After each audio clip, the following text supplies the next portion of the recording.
In a future fight, control of advanced drones belonging to the U.S. Navy and U.S. Air Force could be passed back and forth between assets from either service as the situation demands.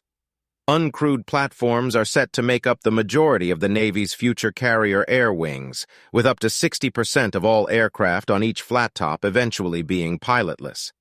Navy Rear Admiral Andrew Bucket Loisel provided details on the service's advanced aviation plans, including new drones and sixth-generation crewed stealth combat jets, and cooperation with the Air Force on these efforts during a panel discussion at the Navy League's annual Sea Air Space Conference and Exhibition. Loisel is currently the director of the Air Warfare Division, also referred to as N98, within the Office of the Chief of Naval Operations. The term Collaborative Combat Aircraft, CCA for short, originated within the Air Force to describe future advanced drones with high degrees of autonomy intended to operate collaboratively with crewed platforms. Secretary of the Air Force Frank Kendall announced earlier this year that the service had begun doing future planning around a fleet of at least 1,000 CCAs, as well as 200 crewed sixth-generation stealth combat jets, all being developed as part of its own separate multifaceted NGAD program. The CCA figure was based on a notional concept of operations that would pair 2 of the drones with each of the 200 NGAD combat jets and 300 F-35A Joint Strike Fighters. However, the Air Force is still very much refining its CCA fleet structure plans, which could grow to include an even larger total number of CCAs with different types geared toward different mission sets. It's also still figuring out how it intends to deploy and employ them. The Navy appears to be doing much the same, in increasingly close coordination with the Air Force. We're developing an unmanned control station that's already installed on 3 aircraft carriers, and that will be the control station for any UAS, uncrewed aerial systems, that we buy, Rear Admiral Loisel added. There is unbelievable cooperation with the Air Force right now in the development of mission systems for both 6th-gen combat jets and CCAs.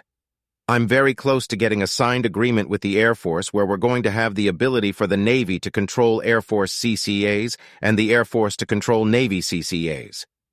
The expectation is that future CCAs will also be able to be controlled by various aircraft in the course of operations. The Navy has specifically said in the past that one of the core missions for its future 6th-generation crewed combat jet, also referred to as F/AXX, will be acting as a quarterback for drones. For the Navy and the Air Force, being able to readily exchange control of future drones will be key to ensuring operational flexibility. During the panel discussion, Rear Admiral Loisel outlined a broader future naval vision where this capability could be particularly valuable. There continues to be vigorous debate about the survivability of Navy aircraft carriers in future high-end conflicts, especially a potential one against China, which is actively developing a number of weapons focused on destroying carriers over great distances. At the same time, there is no debate that large, well-established fixed bases are ever more vulnerable to similar existing and emerging enemy long-range strike capabilities. On top of that, in the Indo-Pacific region, there are simply limited numbers of suitable locations on land to operate large aerial contingents from, as well as stage other forces to begin with.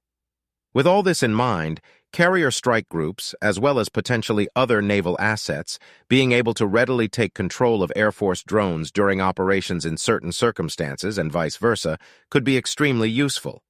A Navy carrier air wing or Air Force elements in the same region might be able to provide more on-demand escorts or other support for each other's crewed platforms, including tactical combat jets and larger aircraft like bombers, tankers, and airlifters. Current and future Air Force assets capable of flying very long distances themselves, such as the forthcoming B-21 Raider stealth bomber, could even take control of Navy uncrewed aircraft using more localized line-of-sight links to help with their immediate missions, too. For instance, long-range Air Force platforms like the B-21 could pick up CCAs launched from a carrier operating far forward of any land base. They would then fly their mission into contested airspace with the help of their unmanned wingmen, then return them back to Navy control once they head back out of the high-threat area and towards the carrier's area of operation. Unmanned tactical aircraft have a significant range advantage over their manned counterparts, which is a factor as well.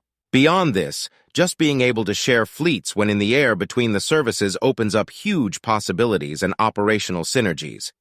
This includes just providing CCAs in a certain area of operations that manned aircraft of both services can use while they are there and turn over to other assets once they leave. Cooperative unmanned operations between USAF and Navy CAAs without any manned aircraft present are another major plus. In general, distributed command and control and information-sharing linkages also make it harder for an opponent to bring down an entire network by increasing the total number of nodes that would have to be struck.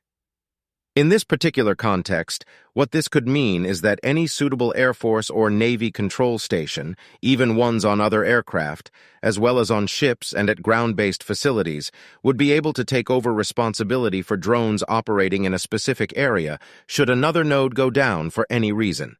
It does, of course, remain to be seen how quickly the Navy will be able to implement its future naval aviation vision and transform its carrier air wings. In remarks at a separate event yesterday at the Sea Air Space Conference, Rear Admiral Stephen Tedford, the Navy's Program Executive Officer for Unmanned Aviation and Strike Weapons, disclosed that the schedule for the MQ-25 reaching initial operational capability had slipped from 2025 to 2026 due to manufacturing issues. Altogether, the Navy's future combat aviation plans are continuing to coalesce, as is the Air Force's own vision. Extensive cooperation between the two on these efforts is clearly already happening and looks set to expand even further, especially around the development and fielding of advanced drones.